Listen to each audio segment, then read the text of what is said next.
It's a great day to talk some college football, baby. Big time Saturday slate on the horizon in week 9 of the college football season. It is Thursday, October 24th, 2024, the last one on the face of the planet. Got a lot to get into today, baby. We're going to call our shot for what we believe will happen this upcoming weekend in LSU A&M, Notre Dame Navy. Got some thoughts on Colorado and Cincinnati now. Take note of Colorado, man. They're cooking out there right now in Boulder. We'll give you our thoughts there. Also, I think there's a couple of sneaky games that we'll get to there in that segment.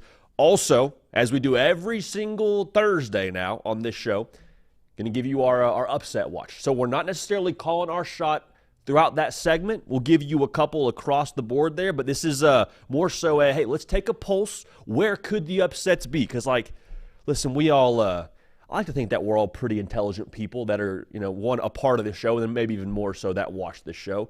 We know upsets are going to happen, so where might they be? We'll unpack that one together. And then also, we got the 12 seed heating up a little bit now. If you have no idea what I'm talking about, we have, throughout the course of this season, done our best to keep a gauge for what's going on out there in G5 country. We do the hotel playoff when we go out and visit the G5 party. But we are fortunate to have someone that doesn't just follow the G5. They're from the G5. Caden Smith, as we call him Cato around the office here. He's going to join us a little bit later, and we're going to take a little bit more of a in-depth look at where things stand right now when it comes to Army and Navy. You got a movie of an operation out there this Friday in Las Vegas with UNLV hosting Boise State. It's going to be a good one, man. It's going to be a great week. We're glad to have you all a part of this. Also, we'll have some thoughts on what's going on with Notre Dame, because remember the NIU loss? Everyone just said, hey, Notre Dame, good year, pack it up. And everyone else was like, wait, it's week 2. They just beat Texas A&M. It's like, yeah, but you lost to a G5 school. I think that loss for Notre Dame, maybe, and it sounds weird to say out loud, that might be the best thing that could have happened to them this season. Sounds crazy. We'll talk about it. Also, going to have our game deciders a little bit later in this show. Hey, this is just a great day, man. We got the fall weather crisping up. We got playoff football tonight in the ACC between Syracuse and Pitt. Yes, I said playoff football between those two teams. We got a playoff game tomorrow, more or less, with Boise State UNLV. We got pumpkin spice season in full swing. Glad to have you all a part of this. And we're not just saying that because that's like a fun way to start the show. Genuinely, very, very grateful that you are choosing to spend your time listening to us or watching this show when it comes to your college football fix, man. So if you haven't yet subscribed, would encourage you to do so. Best way to lock in is by making sure you're subscribed to the channel. Let's waste no more time here, man. Let's get right to it. I wanted to find a way to try and make the start of these shows a little bit more just engaging, I suppose, because we always would finish our previous Thursday shows with our final thoughts. And I understand a lot of y'all, maybe you watched the first 15 minutes, maybe you watched the first 40 minutes, but by the end of the show, some of y'all, maybe your lunch breaks up, maybe you got to go back to work, whatever it is. I want to start with our shots we're calling for this upcoming weekend, at the top of this thing, all right? So let's get right to that. LSU and A&M. Our prediction for that game is already out there. If you have seen that Tuesday show, we think LSU is going to win that football game. I want to take it a step further. I think LSU wins that football game, and I think Garrett Nussmeier launches himself into the Heisman conversation. The reason for that being, Texas A&M, going to play a lot of man coverage. God bless them. Nothing wrong with that. We've seen A&M throughout the course of this year be susceptible to the explosive play. LSU, they got some dogs on the perimeter now, most notably Kyron Lacey. And Joe Sloan, we've seen him now throughout the course of the year toss the keys to Garrett Nussmeier and say, hey, Gumbo Gunslinger, I'm sure that's what he calls him, take us to the promised land. 4th and 5 against Ole Miss, y'all have heard me say this a lot, they call verts. The lowest number of pass attempts Garrett Nussmeier has had to this point in the season is 34. Translation, they're going to let him spin. So in this massive spot on the road, both teams undefeated in the SEC. It's the game of the weekend. Garrett Nussmeier, I think he balls out. I think he has a massive day production-wise, and I think LSU wins that football game behind those big numbers from Garrett Nussmeier, and the Nuss bus is in the carpool lane on the highway headed towards the Heisman Trophy conversation. Y'all, Colorado, we're going to talk about them a little bit later in the show with some more depth, but Colorado, man, they're about to roll Cincinnati. They're about to roll Cincinnati. And we said last week when they played Arizona, they were 3.5-point dogs on the road. We're like, hey, that doesn't look right to us. They're about to body bag Arizona. They went out and did exactly that. And we'll have more of a discussion around Colorado later in the show. But Cincinnati, their defense, they're allowing 8 yards a pass. That's 96th in America. What does Colorado do at a high level? Any guesses? Bueller. They throw the football. All right, Deion Sanders is about to have a tremendous day at the office. He's about to eat very good, buffet style. Nothing fluky about Colorado, y'all. I'll just say that. Nothing fluky. Again, we have more thoughts on that later in the show, but we're just calling our shot right now. That 5.5-point spread, go ahead and take that to the bank and pay for those Christmas presents just a little bit early out there if you're into that. Now, Notre Dame, man, big game against Navy, right? Historic matchup, traditional matchup. This one's going to be played at MetLife Stadium, so there'll be just an extra degree of production to this game. And Navy, man, God bless them, undefeated, ranked. I think we all are, as a collective, just human race rooting for an academy to make the college football playoff. But here's the deal, man. Notre Dame's going to win this football game. Not going to be close. And that's not me down on Navy. We'll talk more about Navy and Army later in the show. Navy can very much so still make the college football playoff if they do get steamrolled by Notre Dame. But here's the deal, man. For Notre Dame, this is not a look-ahead spot. This is not a letdown spot. Every game since the NIU loss, which we'll talk about more in just a little bit, has been a we have to play our best football kind of spot. And I understand the academies, both Army and Navy, have evolved a little bit with their offensive philosophies, but it's still predicated on stopping the run. Notre Dame stops the run as well as most anybody in the country, top 20 in terms of yards per carry allowed, 3.3. They're going to be locked in. They're going to play great football, and they will, I believe, have a good showing. I think they're going to roll past Navy. Now, here's one more, or a couple more I want to get to. Now, Oklahoma, they play Ole Miss in Oxford. They are right around 20-point dogs. Oklahoma, I don't believe, is going to win this football game. That's not the shot we're calling. What I just want us to all be aligned on here is Jackson Arnold is as dangerous as he has ever been as the quarterback at Oklahoma. There's a great philosopher during our time right now. His name is Future, and he has a quote where he just says, mask off. That's Jackson Arnold right now, y'all. That's him, because guess what? He got benched, and there was the whole conversation around, well, is he going to portal after the season? Oklahoma, the year hasn't gone how you wanted it to go. Now he's renamed the starter. Your offensive coordinator is fired. We said it earlier in the week, like, his give-a-darn should be 0. And when you play someone with a give-a-darn at 0, that's a dangerous thing, especially when that person is the quarterback. I promise you, he is going to unhitch the trailer this weekend. He will push it deep. If he sees something he likes, I do not expect him to hesitate for one iota of a second, all right? So with that being the case, Ole Miss, you want to kind of sleepwalk out there, and you want to, kind of lick your wounds a little bit and feel sorry for yourself because of how the LSU game went. Jackson Arnold, he's already living in a different dimension right now. Like, he is just mentally in a different planet right now. He's not worried about the pressure from the preseason and what Oklahoma was supposed to be in first year in the SEC. He's like, I'm here for a good time, not a long time. Let's sling it. Now, hear me clearly. I'm not predicting by any stretch of the imagination at this point in time that Jackson Arnold is not somehow at Oklahoma next year. That conversation we'll get to down the road. But I do just think with the overall, emotional state of where I would be if I got benched, my offensive coordinator gets fired, and then I'm back in the saddle and our team has nothing to lose, I'm going to let it rip. I'm going to let it rip, and I'm going to smoke him if I got him. So watch that for Jackson Arnold this week against Ole Miss. One more I want to get to here, Miami and Florida State. This will not be a game. However, I do think we see Miami play their first complete game since Florida, because we saw them play lackluster against Vatech. Okay, Friday night, you make that excuse. Then they go across country, late night, on a Saturday. Game day's there for Cal. Okay, maybe that was Cal's Super Bowl, whatever. We move right along. You play Louisville, and you win the football game. Your defense, for whatever reason, missed the memo that the game was happening at noon, and they just were a no-show. This is the spot now where I think this roster, rivalry setting, you got some extra emotional juice there. I think they show up in a big way, and I think we see them, again, maybe it's not the statement win that Miami would, have liked to have, because Florida State is Florida State right now, and it's unfortunate for them to be in the situation they're in. But for Miami, again, I think they put it all together in this spot, and we see them look sharp. So those are the shots we're calling here for Week 9 of the college football season. Hey, get at me on the Twitters and the Instagrams, at JD Pickell, and let me know what shots you're calling. All right? Appreciate y'all in advance for that. Okay, so I mentioned this in the previous segment. I want to talk about it again.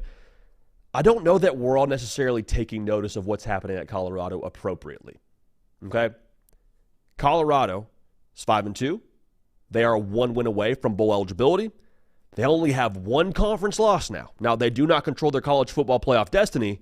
However, I wouldn't count out the Big 12 to be a little bit squirrely and have something unpredictable happen, because it's been that way. Now, they need BYU to lose. They need Iowa State to lose. They need Kansas State to also lose, because as of right now, they do not hold that tiebreaker with them. But I think it deserves some attention when we discuss what Colorado is right now. We'll do that throughout the segment. However, really quickly, want to make sure y'all know, the hard count brought to you by our friends over at Prize Picks. We have a square in this segment that we really like.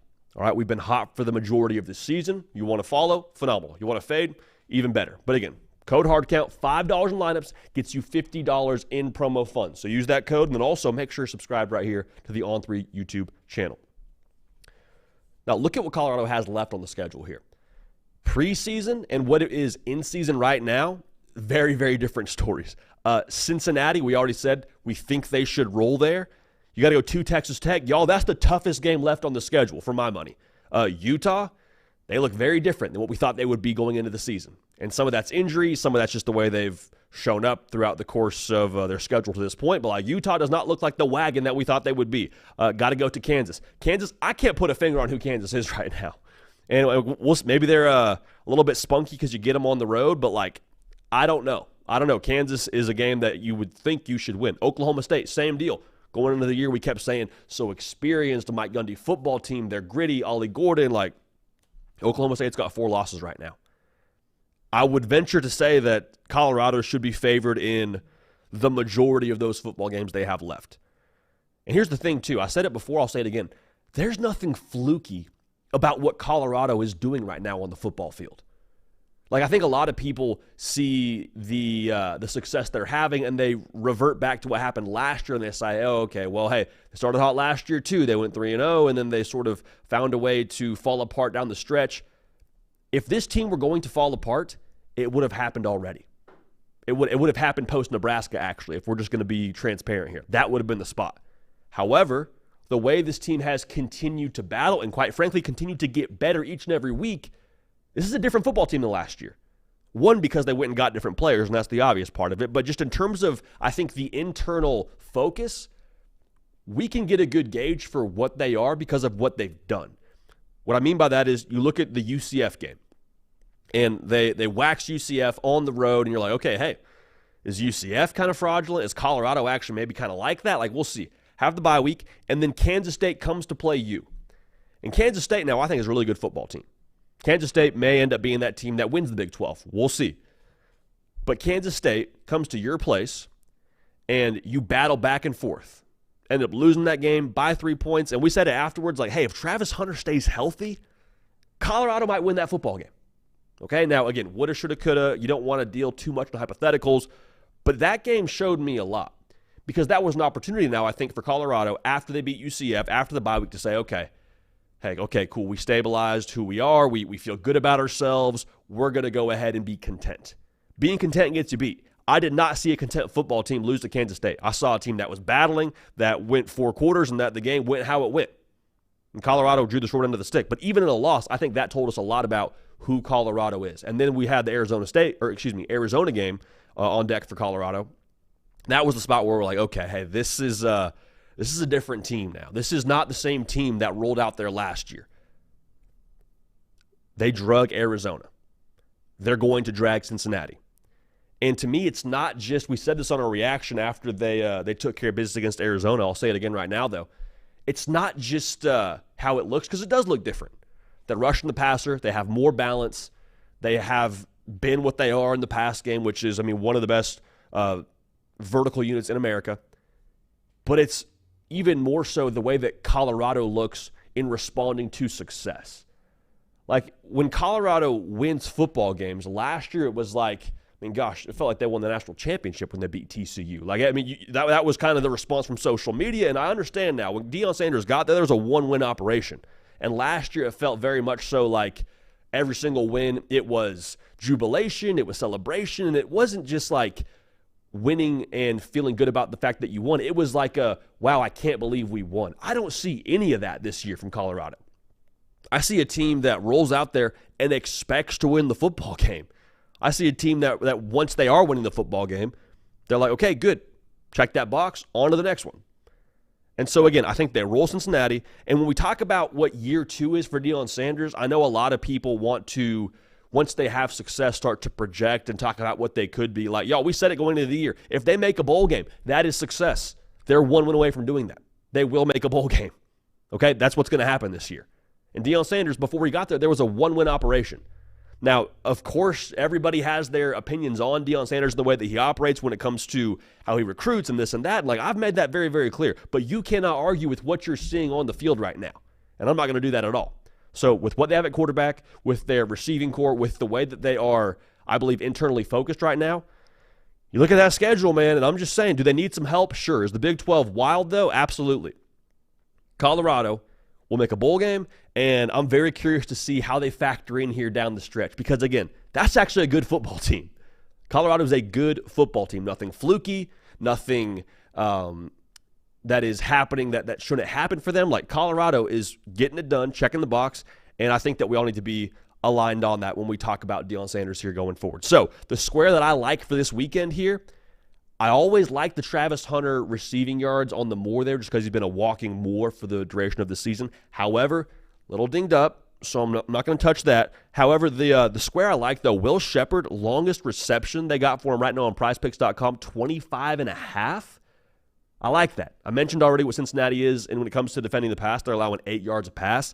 I think Will Shepherd gets a nice little vertical drop in the bucket from Shedeur Sanders, and I think he ends up hitting the more there. So go ahead and use the more there. Code HARDCOUNT, $5 in lineups, gets you $50 in promo funds at PrizePicks.com. Again, code HARDCOUNT.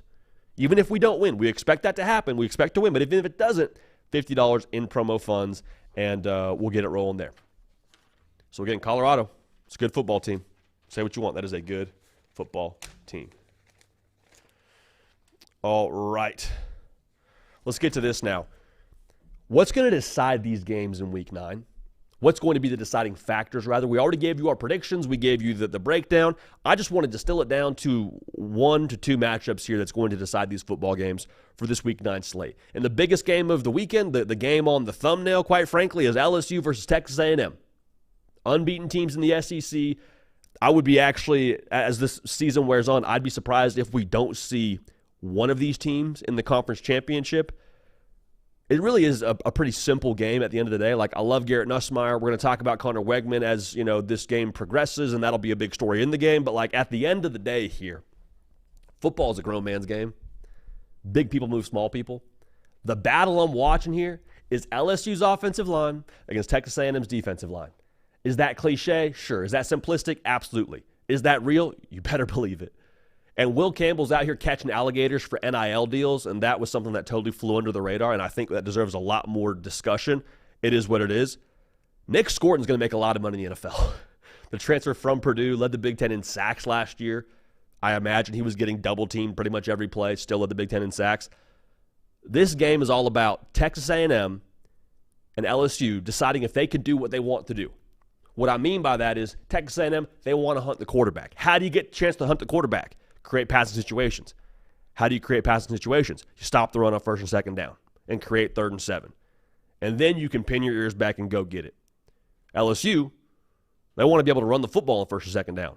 They want to be able to make your safeties have to play in the box and force you to isolate those guys out wide so they can throw bombs to guys like Kyron Lacey and Aaron Anderson. If LSU can push up front, they'll get to do that. If A&M gets to push up front, they'll get to go hunt the quarterback like they want to. So this is that is the story to me in this game. Like, you can just watch the line of scrimmage. You want to watch the broadcast, you can totally just put like Scotch tape over your TV. Wouldn't recommend it, but if you want to, blanket's a better option. You can put blankets over the quarterback and wide receivers, blankets over the linebackers. Just watch that line of scrimmage and see which way it moves. That'll tell you who won the game. Promise you that. Texas at Vandy. Now, Texas, they roll into Nashville. They are right around an 18.5-point favorite. Okay, so Vegas has got a feel on this one. We've got a feel on this one. Quick side note here for Vandy. Whoever's doing the schedule for Vandy, whatever mechanism they have getting that done, shouts to them, because they got Bama post-Georgia. They get Texas post-Georgia, and they will play Tennessee post-Georgia 2 weeks removed. All right? That's worth noting. All of those games are at home. So all I'm saying here, Texas, it's obvious they're the favorite for a reason. The matchup, the game decider for Texas here, they will win and cover if they win on the outside with their perimeter skill. We said it in the breakdown, man. Like Vandy, they're one of the worst teams in the country when it comes to yards per pass allowed. Texas, one of the best teams in the country in that same stat. However, a little bit dinged up in the receiving core. We'll see where Isaiah Bond is at when it comes time for the game. Texas struggled a little bit these last couple of weeks.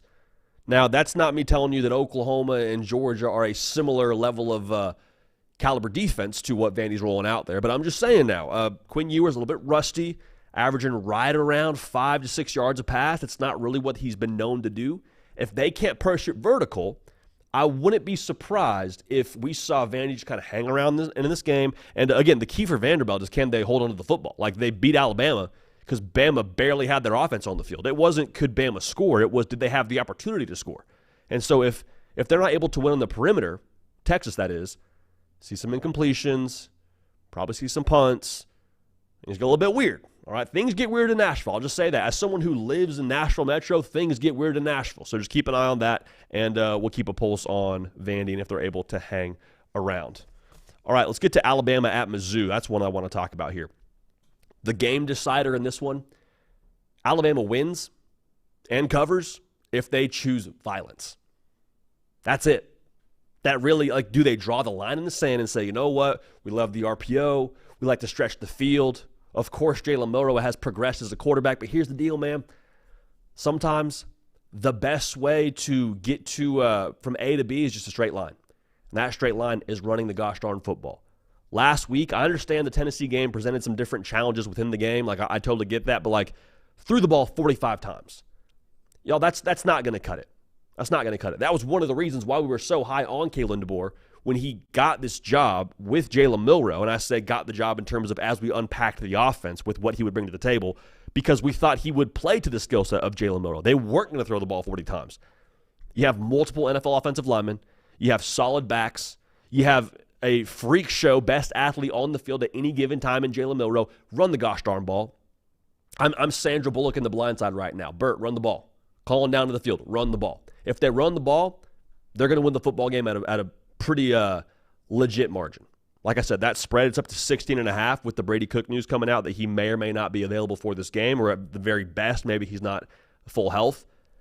You go north and south in this game because there is documented, indisputable video evidence of Texas A&M taking Missouri to the absolute woodshed and running for over 200 yards. And I love A&M. I think A&M's a really good football team. They don't have a threat at quarterback like Alabama does. They don't.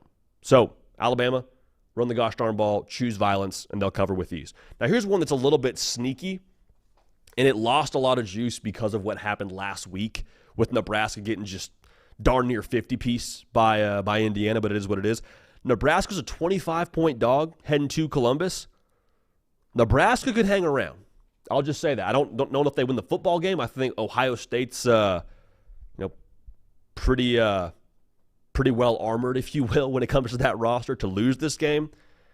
But Nebraska, if they want to hang around, the game decider here when it comes to that 25-point spread is if they're able to draw a line in the sand defensively. Love hearing the Nebraska players talk this week, man. So, hey, man, we're pissed off, man.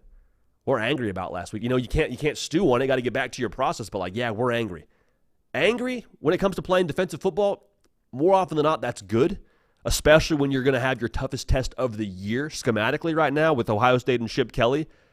Just win some drives. I'm not saying you have to be just the stonewall defense and neutralize Will Howard and company. I think that's a little bit unrealistic.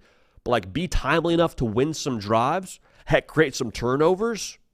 Things get a little bit weird. Again, weird, I think, here favors Nebraska. And this is the big one. It's not a fair point to make, but I think we have to make it because it is a game decider. Dylan Raiola, can you supercharge the offense? Again, not fair. True freshman. Not fair at all. Does he have the resources on the perimeter to, go beat these Ohio State defensive backs? I don't think so. But here's the deal, man. Great quarterbacks, elite quarterbacks, games where you're overcoming a 25-point spread the quarterbacks are able to elevate and get more out of every single person around them. Okay, this isn't really a good comp, but I think it's worth noting. Diego Pavia, he has, I believe, two upsets, of 20-point spreads. Why? He was the difference in that football game. Did they have better resources on the perimeter than Auburn when he was at New Mexico State? Did they have better receivers on the perimeter at Vanderbilt over Alabama? No. However, what was he able to do? Supercharge the offense, make plays that you're not supposed to make, and be the difference in the football game. It's asking a lot of Dylan Raiola, but if we want to talk about game deciders, that's what it would take. That's what it would be. We have Nebraska covering for the record there. So those are the game deciders for us at this point in the year. It's going to be fun, man. It's going to be fun. It's a Week 9 slate that, to me, a lot of folks will see the LSU A&M game and say, oh, okay, good, that'll be fun. They'll see the Friday night action. They'll say, okay, well, I don't know if there's a lot more there for me. I might just tune in for the LSU A&M game. Not so fast. Not so fast. Remember the last time people told you to do that, your friend so-and-so, or so allegedly told you to do that, Vandy beat Bama. So it is what it is. It is what it is. Now, speaking of it is what it is, man, that was how you were feeling a little bit if you were a Notre Dame fan after that NIU loss. And I'm going to say this right now. The Northern Illinois loss for Notre Dame could prove to be the best thing that's happened to them this season. Does that sound a little bit crazy? Yeah, for sure. Let's talk about it, though.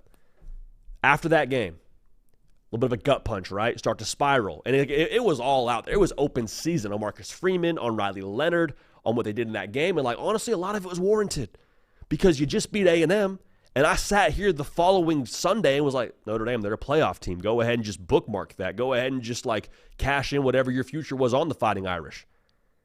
And then you lose a game you're not supposed to lose, and we're all like, whoa, what is going on here? What is Notre Dame? And did we learn anything new about Notre Dame that day? From a roster level, were they not as talented as we thought they were when they beat A&M? I don't think so. Did NIU expose something about Notre Dame that we somehow didn't know? I don't think so. So that begs the question then, why did Notre Dame lose a football game to G5 NIU? Well, why does anybody lose a game they're not supposed to lose? They don't bring their best to the table.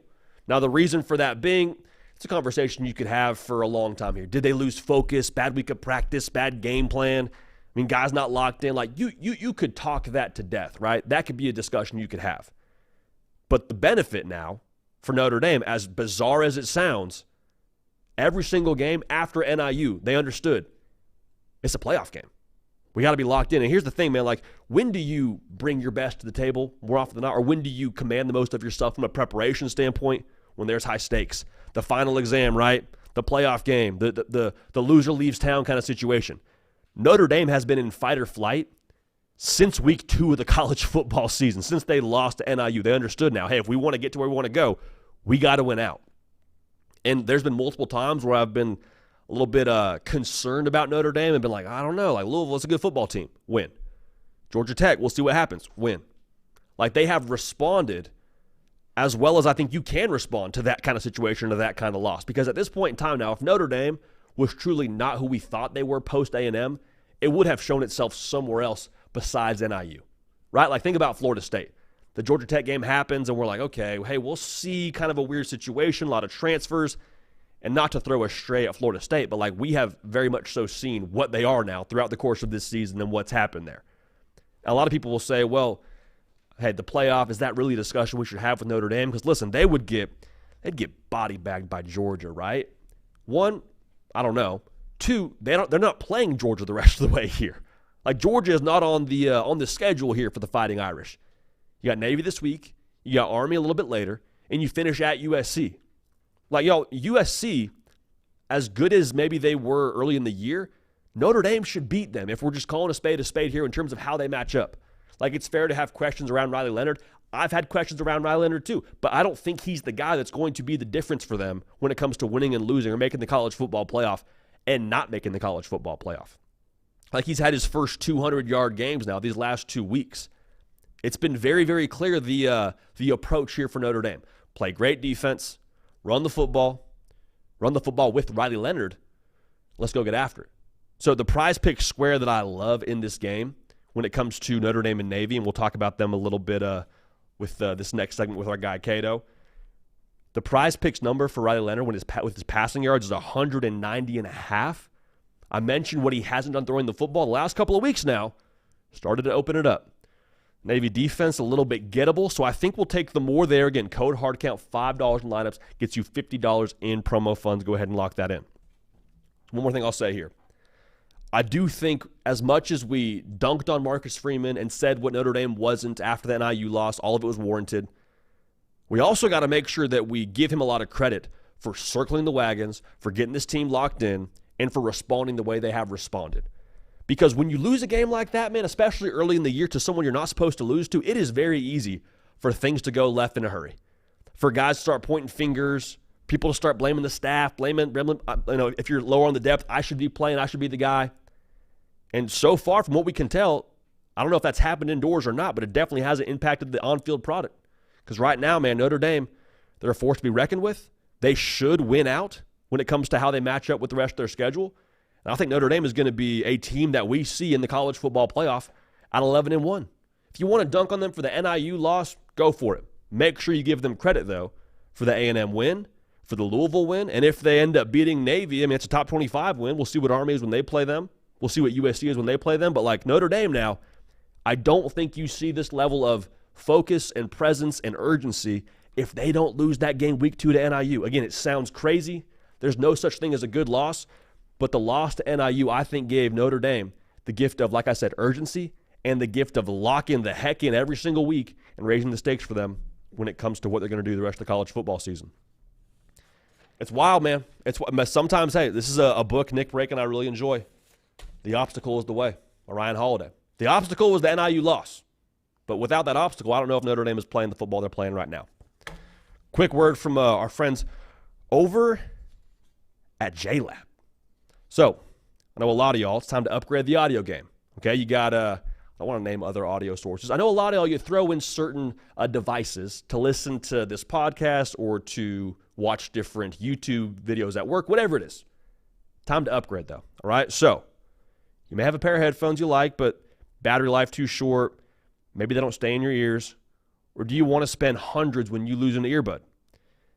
Enter JLab. JLab is creating headphones, earbuds, and work accessories designed for every lifestyle. For travel, recommend the JBuds Luxe overhead earphones or over-ear headphones. For working out, JLab recommends the JBuds Sport ANC, offering a secure fit and super long battery life for those tough workouts. So, whether you're jamming out, whether you're listening to the hard count, whatever you're doing, go ahead and get over to jlab.com to upgrade your sound and style today. Good stuff. Hey, that's a perfect segue now. Speaking of upgrading your style, every single week, man, I get into the office, I want to say a little bit after 7, sometimes a little before 7, without fail. This dude is in there. He's always looking fresh, and there's no exception today. The G5 legend, G5 expert, App State's very own, Caden Smith. We call him Cato. Cato, what's up, man? What we wearing today, man? The sweater is fresh. You got the wrist piece. Like, you came to play today, brother. You came to play. You have to bring your best, JD, when you come to the hard count. I do my best every day in the office, but I have to take it up a step, take it up another level when I'm on the hard count. So just another day, another dollar, man. We've been talking about football weather coming. It's time to bring out the sweaters. So I know you're excited about that. I know the people are as well. Dude, we got to zoom out one of these days. Like, I know we have the head up shot, but one of these days we just got to get the fit with the shoes. They had the. Anyways, we can talk the style a little bit later. Hey, we got a big one this weekend, brother. A big one this Friday. Little Sickos Hour special. Boise State. UNLV. Let's talk the impact of this one first, because I think you and I talked about this for a while, really leading into this spot. Like, we kind of had this one circled on the horizon. UNLV, Boise State. Is this like the playoff-esque game for the G5 that it's being deemed as? Yeah, JD, this is the Group of 5 Super Bowl. Obviously, when you go into the year, you're going to talk about those Alabama-Georgia games, the Texas-Georgia games. Those are very impactful games. But when you look at the Group of 5 level, there's a lot thinner margin for error, and these teams both already have one loss, and we were hoping they'd come into this game undefeated. But when Boise State's only loss is to an Oregon team that's now the top-ranked team in the country, 3-point loss, and Syracuse's only UNLV's only loss, that was an overtime game. They literally had 2 interceptions that could have sealed that game. They play Pitt tomorrow, so we'll see what Syracuse, or tonight rather, we'll see what Syracuse is looking like. They're a good ball ball club over there. So this is the Group of 5 Super Bowl. Like I said, the college football playoff implications are super high. And this is a rematch of the Mountain West Championship game last year where Boise State won that game by 22 points. It's back at UNLV once again. So I think it'll be in the back of their minds as well. It's going to be a championship type feel, and these stakes couldn't be higher as far as the Group of 5 playoff and them making it to that 12-team spot. And it's funny because UNLV, they had Jerry Maguire gate very early on. It says, show me the money. They say no, or however that went. I don't know exactly what happened. I don't think any of us do. Matthew Sluka, out of the picture. Enter in. Haj Malik Williams, baby. And you and I were talking before this segment yesterday. You're like, hey, I'm just going to say it.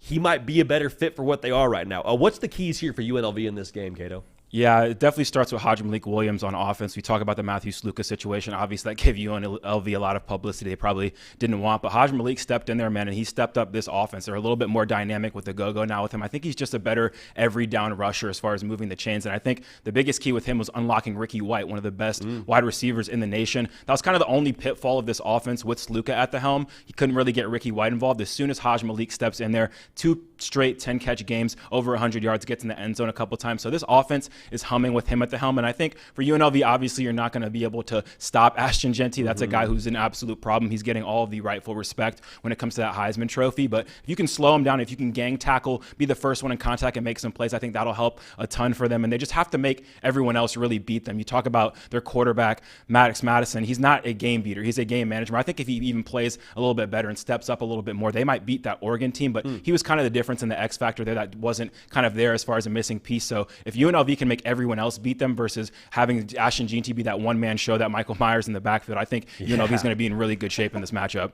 Dude, the Michael Myers stuff has been some of the best things to hit college football Twitter this year. Like, I think it was another YouTuber destroying, got him actually in the Michael Myers mask.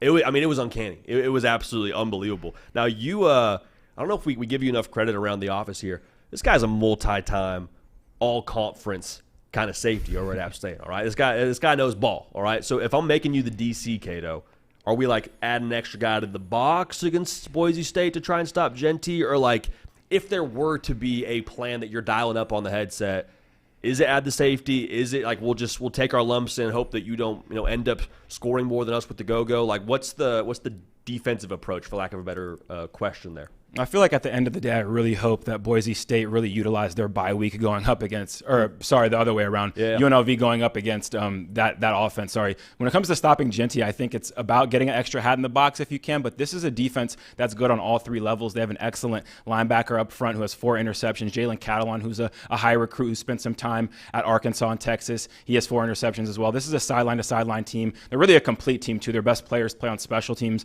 as well. So this is a defense that I think has some confidence. They have that taste in their mouth, like I said before, about what happened last year in that championship game. But when you talk about that championship game last year when it comes to the Mountain West, Taylon Green was the quarterback of that team.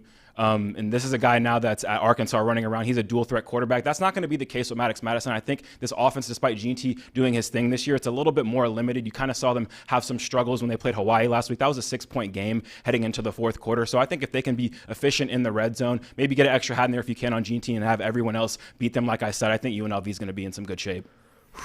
It's going to be good, man. Any other keys for Boise State? I asked you a lot about UNLV. I know you gave us a lot there on Boise State.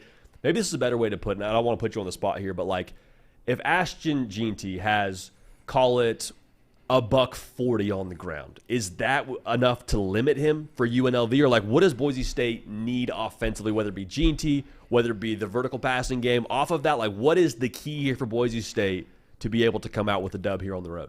They're going to need everyone else to help in this one for sure. Their defense is very predicated on getting to the pass rush, getting to the quarterback rather with their pass rush. They racked up a lot of sacks this year. They're going to have to get to Haj Malik Williams, which I think is going to be easier said than done with his mobility. But for offensively, it's going to have to be other people other than Ashton Jeanty. Cam Camper's an excellent receiver. He's a big target. He's the leading receiver for this team. He's going to have a big game. Their tight end is an excellent weapon as well. And Maddox Matson's going to have to maybe step up, make some plays with his legs. If you hold Jeanty to under 200 yards, there's still a universe where you can win this game. For sure, it's the 30 carries. Can the carries pile up? Can you get some hats on him? Can you make it to where he gets into halftime and he's a little bit sore and has to reconsider some things? I think UNLV is going to take a group effort to stop Jeanty and make other people beat them. And for the flip side, Boise State's going to have to rely on some other people maybe to lift this team up. Dude, that's a crazy conversation to have. Just the sentence of if you hold him to less than 2 bills, Yeah, you got a chance, which in itself is a massively just telling sentence about how crazy college football has been this year. All right, Cato, if you're picking who's the winner here, Boise State 2.5-point favorite on the road, going to Vegas, Sicko's Hour special, and the Matthew Slukalist, now the Haj Malik Williams show, UNLV. Who you picking? I'm giving the slight edge to UNLV in this one, JD. I know it's a little bit more of a surprise, but I think when you look at UNLV, they're just a more complete team. I mentioned offense, defense, and special teams. Their best players play on special teams. You'll see Ricky White running down. You'll see their second-best receiver returning punts. They block punts themselves. They've really identified with Barry Odom. They take that identity, and I think they hear all the chatter about GT's Heisman hype. They understand that that's a good player. They've placed him before. It's nothing new to them, and I think they're going to have that kind of thing in their ear, talking in their ear about the last year championship game and how that went. So I think UNLV is a more complete team. I think they're even better with Haj Malik Williams, and maybe I'm picking Boise State if he's not necessarily at the helm. So I'd give the slight edge to UNLV in this one, but this is going to be an excellent game, and I just can't wait to watch it. I wouldn't be surprised if Boise State was able to pull it out either. This is going to be a good one, bro. Friday night, and here's the thing. If this was played on a Saturday, I might be going Boise State. If it was played in Idaho, I might be going Boise State. We're playing this thing in Vegas. We're playing this thing late night. We're playing it on a Friday. Expect that place to be rocking. Cato, I'm following you here, brother. I'm going UNLV. So let's go. The good folks out there in Nevada getting it done, and we'll go ahead and take them to win that football game. So that's a nice little way to get us rolling here on this 12 seed segment, man. But you obviously came ready to roll, came dialed in, came prepped, and I love the notes so you have a Google Doc that you have allowed me to glance over and just become smarter from every time we have you on. Military appreciation, baby. You got Navy and Army in the mix. Navy Notre Dame this weekend. Top 25 matchup. Top 25 matchup for the Middies and the Irish being played in MetLife, which is just a fun tidbit there. What are you watching for this game, and what's the keys here for Navy?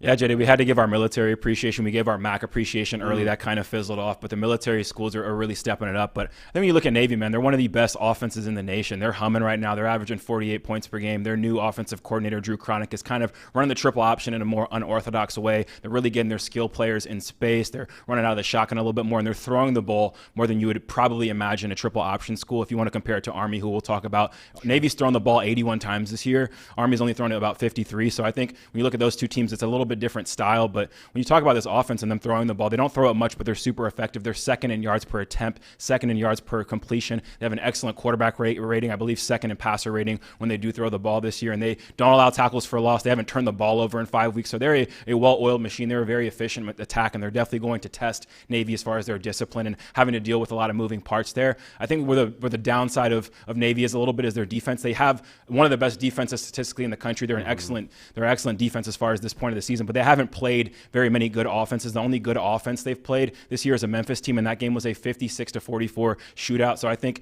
that's kind of maybe a microcosm of this game we see against Navy, or against Notre Dame, rather. I think Notre Dame resembles Memphis a lot more than the other teams on the schedule when you talk about the offenses they've paired up against. So that's why I would give the edge to Notre Dame in this game. I think the physical running attack is going to be some stuff that Memphis was also able to do. And like you were talking about before, Notre Dame has their backs against the wall after that NIU loss. They definitely don't want to suffer another Group of 5 loss in this one. So I think Navy's going to have the potential to maybe make some big plays, make some explosive things happen early as far as getting some guys on the defense with their eyes in the wrong places and making some explosive plays happen. But I think at the end of the day, Notre Dame is just too much of a powerhouse, and they're definitely too different, I think, than some of the other opponents they've faced this year as far as a physicality, speed standpoint. And the conversation is so interesting around them, even if they lose this game, because all we've said about Boise State since they've lost to Oregon is like, well, hey, it's a good loss to Oregon. Oh, hey, 3 points on the road. Like, is that the same thing we could be saying here about Navy if they keep it respectable? I know the spread's 12.5. If they keep it respectable, is that something where Navy, hey, you dropped the game, it was Notre Dame, it is what it is, playoff hope still alive? Yeah, I think when you look at both of these teams, Army and Navy, Notre Dame is not a bad loss at all to take, especially if this team continues to do what they've been doing since that NIU game. And I think the order of your wins, who you win against, who you lose against, the narrow margin of losses that you have, it definitely all matters, and it's definitely all into account. And I think the fact that these two teams are both ranked at the military schools, that is, and UNLV and Boise State as well, definitely helps them as far as the national tension and people talking about this team and being more familiar with them. So I think if either of these teams, Army or Navy, puts up a fight against Notre Dame, they'll definitely still be in that running as far as a respectable loss, because the group of 5 schools are all in the position where, hey, Boise State, the best thing that happened to them, Oregon being the number 1 team in the country. If you take a close loss to, say, Notre Dame, and they all of a sudden start rolling, they maybe beat the brakes off of USC at the end of the year, that's better for their resume. So you have to rely on your losses as well a little bit, and I think overall they're in a good spot as far as Notre Dame being that school that both of them play as far as their big Power 5 team. You mentioned Army, man. Army is a wagon right now. Like Bryson Daly should and is getting a little Heisman attention now, dealing out the military grade stiff arms. Is Army maybe a more because they'll play Notre Dame as well, between the two service academies? If you were to get one of these in the playoff, is Army maybe the side you would lean there as the better opportunity to maybe make a run in this thing?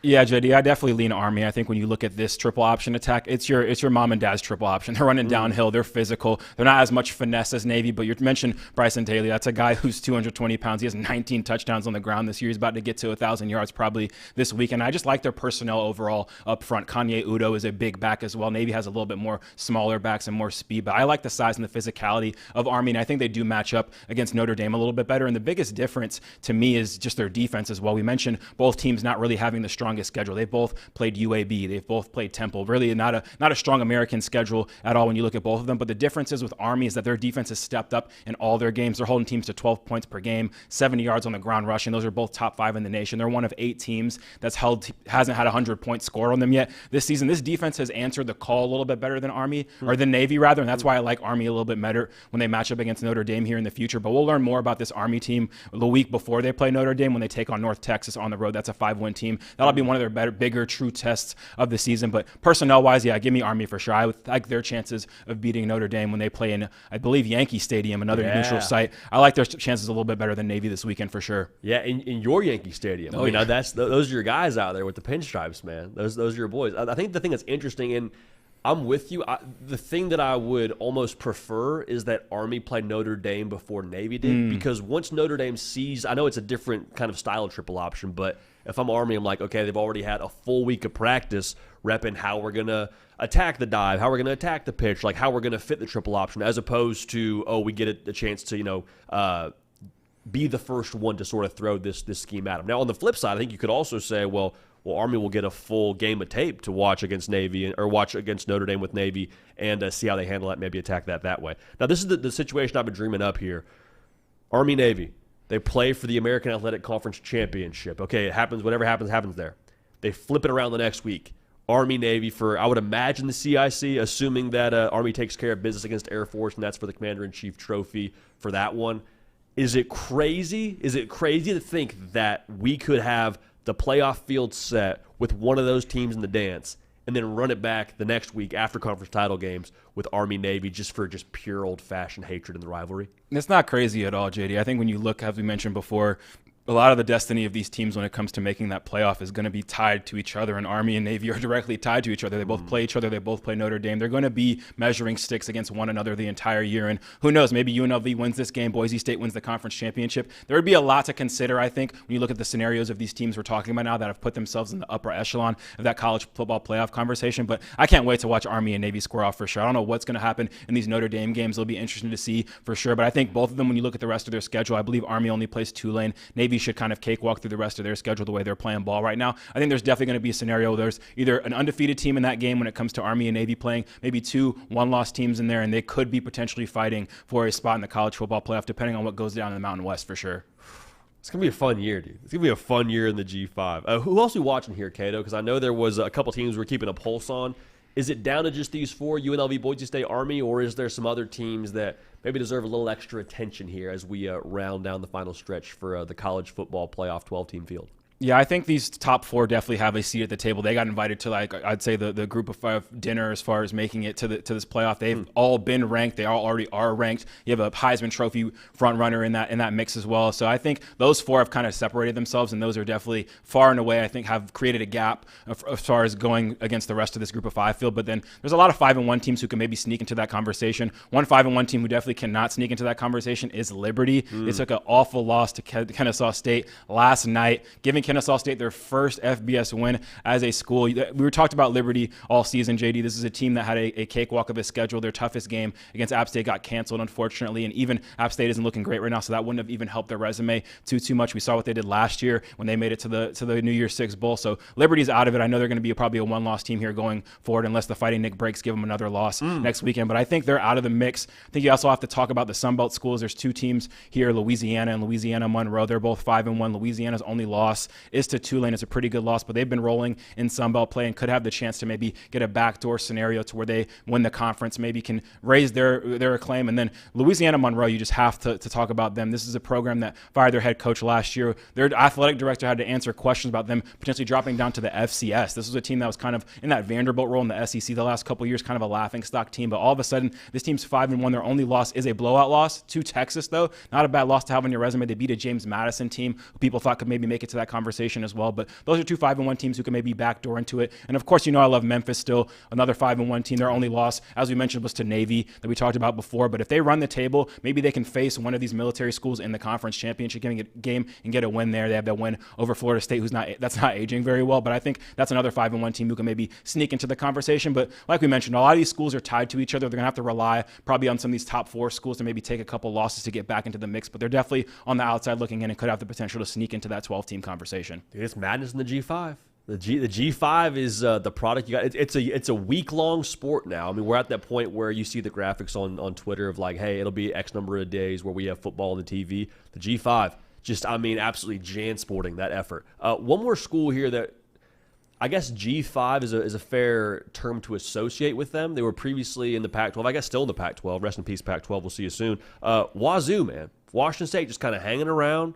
Rocked the Sailor Coug helmets last week and got after it. I mean, absolutely just rolled last week. What do you make of Washington State? Are they a team that I think they're independent technically when you talk about how they could shape up for the college football playoff? But like they're playing a G5 schedule and they're looking pretty good right now. Yeah, I'm glad you brought them up. They definitely deserve their flowers, JD. I don't know what we're calling them, the Pac-12, the 2-pack, as Andy Staples likes to call them. But they've been playing well. Their only loss is to Boise State. So, again, another team that's tethered to the success of another team. They're obviously rooting for Boise State, but need maybe a loss from them to get themselves back in that conversation. I don't know what their conference standing means as far as making it into the 12-team college football playoff, what kind of bid they could get. But this team is probably going to end the year with 10 wins. They're excellent. They have some big Power 4 wins. They've beat a Washington team. They beat Texas Tech. They've played excellent all year. The quarterback is one of the most fun to watch in the country in Mateer. So I think when you look at this team, I don't know what their path is as far as making it to the playoff, but they're alongside UNLV and some of these other teams we've mentioned that aren't ranked, that are getting votes every single week and could find themselves in the mix. So I think they'll be ranked. I think they'll put themselves in that conversation. Maybe they don't have many wins as far as on the table going forward in their schedule to potentially put themselves as a resume builder to get into that CFP, but they're a good ball club. I think they can stand toe-to-toe with anyone, and definitely I'm rooting for them from the outside looking in as a team that had their conference taken away and can maybe find their own path to making it to the CFP. Dude, I just love the story. I just love that they were told essentially, hey, you don't have a home, you don't have a conference, you and Oregon State, I mean, you're on the Island of Misfit Toys party or two, and they're like, okay, well, give us a Mountain West schedule and we'll just make it work. Cato, what are we doing this weekend, brother? Because I've texted you throughout the Saturdays, and last week you sent me, I wish I had the picture, I should have asked to pull it up. Picture 3 TVs, elite setup. We had, I believe it was Cam Ward on the main TV, and you had 2 others on the other side. What's making the main TV this weekend for you when it comes to the college football Saturday here?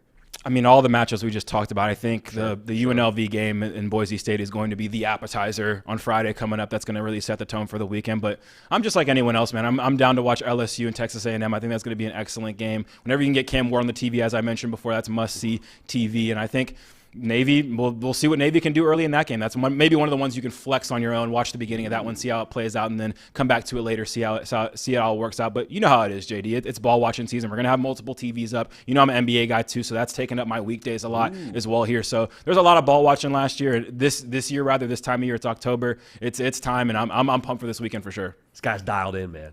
Guy is dialed in. Also, I want to make sure I say this before we get you off the air. You called Cam Ward the greatest showman. And it's taken every single ounce of my self-control to not, just rip that off. So I just want to say, if we say it going forward here, greatest showman Cam Ward, Caden Smith came up with that first, all right? So let that be known. Cato, you're the man, brother. Appreciate you making us all smarter on the G5. Appreciate you, my guy. That's the man. Caden Smith, or as we call him, Cato, around these parts. Just bringing the juice for us here on what we can expect when it comes to the G5 landscape for the college football playoff. November 5th, man, going to be a big day for our country. A lot of emotion, a lot of excitement.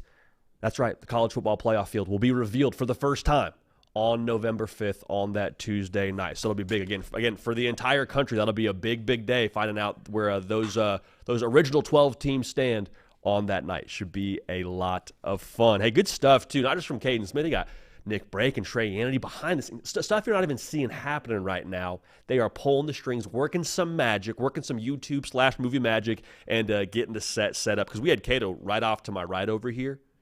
I mean, I took every ounce of my self-control to not just look over at him. But big shouts to our guys doing the heavy lifting between Nick Brake and Trey Hannity, getting everything done that you see here.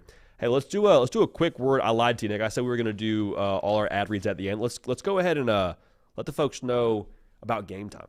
Our friends over at Game Time. Game Time is the fast, easy, effective, affordable, efficient, electric, juiced-up way to buy tickets for your college football Saturday. There's a lot of good ones now. I mentioned LSU A&M already. Notre Dame, Navy, Cato just talked about. Boise State, UNLV on Friday night. Penn State at Camp Rant. Like, there's a lot of good games now.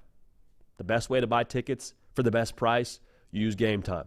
Know before you buy, see the view from your seat using the Game Time app. You can see it from your app once you go buy tickets over there, so you're not sitting behind a pole when you pull up to the stadium. You're like, oh, man, my seat is just trash. Not going to happen with Game Time. So use code HARDCOUNT, download the Game Time app, create an account for $20 off your first purchase. Again, use code HARDCOUNT. That's spelled HARDCOUNT for $20 off. Terms apply. Again, create an account, redeem code HARDCOUNT for $20 off. Download Game Time today. Last minute tickets, lowest prices, guaranteed. My friends over at Game Time. Hey, we usually lead our Thursday shows with this, but it just felt appropriate to come out firing and tell you what we think is going to happen on the front end of this show. But let's make sure we still get our fix for what could be happening on the upset meter. Where are the upsets happening this week? If we know college football like we think we do, there is not a Saturday that goes by where you can't at least, take a pulse for what's going on when it comes to the upset watch across college football. Hey, here's one that would be an upset, I think, more so in optics rather than the spread. It's only a 6.5-point spread, but Penn State going to Wisconsin, Camp Randall, it'll be jumping around. This is a massive look-ahead spot for Penn State. All right, they're off a bye week. They just beat USC. Emotional game. Who do they have next week? Oh, yeah, Ohio State at the crib. Wouldn't it be just like college football for the old Badgers to just find a way to get it done at home? Not calling it, but I would go ahead and say there's a point in time where that game will be interesting, and I would expect it to be interesting somewhere in the second half. So Wisconsin, 6.5 points. I'd lean towards the coverage there for our friends out there in Madison. Here's one that's another just upset in optics. I believe it's only like a 1.5-point spread. We're going to call this one outright. BYU is losing this week to UCF in the bounce house. I don't trust BYU. I don't trust the Big 12.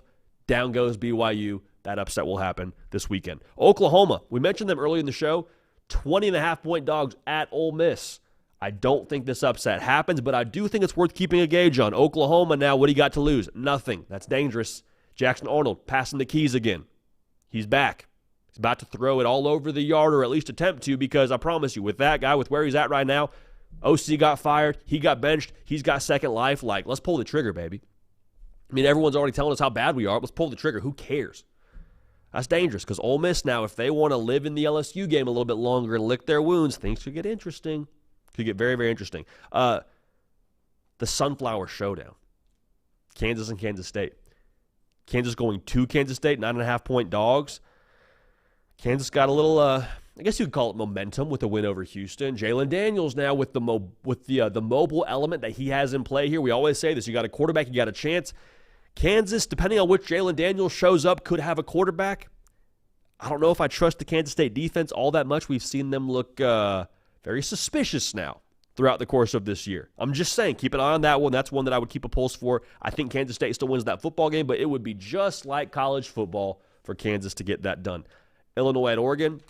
I think Oregon wins this football game. I'm not super worried about them. I just think we mention it because we haven't seen a letdown from Oregon. I wonder if that exists. If it were to exist, it would make all the sense in the world for it to happen right here, at home, after you had a great road win over Purdue the week before, kind of got that road letdown spot, a potential out of your way. Maybe it's just a little delayed effect here. It could happen. I'm not calling it, but it could happen, so keep a pulse on that. And then we mentioned this game already, Nebraska at Ohio State, 25.5. I get it, man. Nebraska looked bad last week. I totally get it. I don't think they looked that bad 2 weeks in a row. I don't think they win the football game, but I do think they cover that 25.5. I think Nebraska being ticked off, and Ohio State, just the same thing we said about Ole Miss. If they want to live in the LSU loss, if Ohio State wants to live in the Oregon loss a little bit longer, or they think that what they did a couple weeks ago is good enough to just roll the ball out there and get past this Matt Rule team, it's going to get interesting. So, again, I think Nebraska, I think they cover 25.5, and it'll be a fun one to watch, man. So there's upsets all over the place to just at least keep a pulse on. I'm not saying they're all going to happen. I am just saying, though, that those are the places I would look most closely heading into Week 9 of the college football season. Nick Brake did it again, man. Did it again. Had this ad read. We have it in the fridge. Ooh, this is nice and frozen. This is nice and solid. For those of y'all that are listening on podcast, we have Huel bringing you the hard count today. Right? And the folks at Huel, man, I had not had the privilege of trying/using their product prior to them partnering with us. They do great stuff, man. You got the meal replacement shakes. You got little caffeine drinks. You got the greens. Everything you need from Huel for your daily nutrition, for your daily life, they got it, and they got it at a very, very elite level for you, okay? So use code HARDCOUNT to get 15% off at Huel.com. Unlock a healthier, easier way to eat with Huel nutritionally complete meals in minutes. So you can focus on what really matters using Huel. Again, code HARDCOUNT, 15% off at Huel.com. They do great stuff. This is chocolate, or no, this is vanilla, excuse me. I've tried chocolate as well. Great flavors. A great way to just kind of boost your day. I know a lot of y'all, you don't have time to just go through the drive-thru or to go back home and make a meal. You got a meal essentially in a bottle here. And it's not one of those like gross things that you see on different movies, like people like blend up their meals. That's not this. This is like good calories, good protein, makes you feel good, actually gives you a boost, good sustenance. So go ahead and use that code and get you some Huel to fuel your everything, essentially.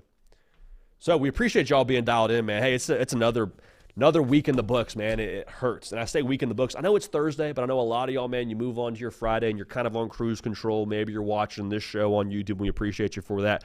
This is our last chance to have a full-form live show with you or a full-form podcast with you before we jump into the week. So just thank you, man. This is so dope. Getting to walk into this building, walk into this studio every single day and be able to talk to y'all about college football, the greatest sport on the face of planet Earth. Means the world to us, and we appreciate y'all. It means the world that you're dialed in listening and a part of this whole thing, man. So thank you for that. Make sure to subscribe to be a part of this if you haven't already. Get at me on the socials, Twitter, Instagram, at JD Pickell. You got takes, want to hear them. You got objections, want to hear them. For Nick Brake on the ones and twos, for myself, JD Pickell, we appreciate y'all. We love y'all. We're going to keep this party rolling, and we will see y'all next time.